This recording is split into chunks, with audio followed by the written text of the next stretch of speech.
As Alex and I were developing the concept of prospect-centered selling, we needed a framework to help explain and help others understand how people actually navigate readiness for change. If someone was in the early stages of their change process and we responded to them as if they were in the later stages, you'll shut them down completely. Out of a curiosity to try to understand how a prospect becomes ready, how they go through the change process, we became influenced by a model of behavioral change developed in 1977 by James Prochaska and Carlo Di Clemente. Their model defines change as being a process. Using the senior housing industry process as a case study, we applied and adapted this theory to develop our stages of change model.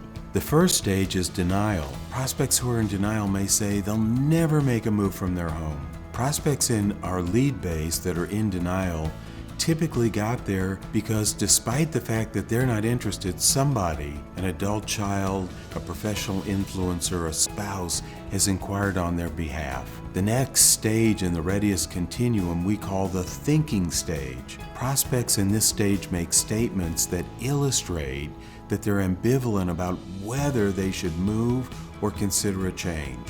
Following thinking is planning. In the planning stage are prospects who have made the decision that they are going to move, but are still unclear and ambivalent about when.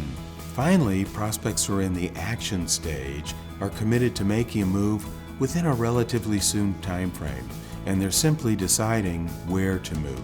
This is a simplified explanation of a very fascinating concept. Keep in mind, prospects are people just like me and you. They should be afforded the opportunity to express their ambivalence to us as empathic listeners and go back and forth across the continuum of readiness as their journey continues.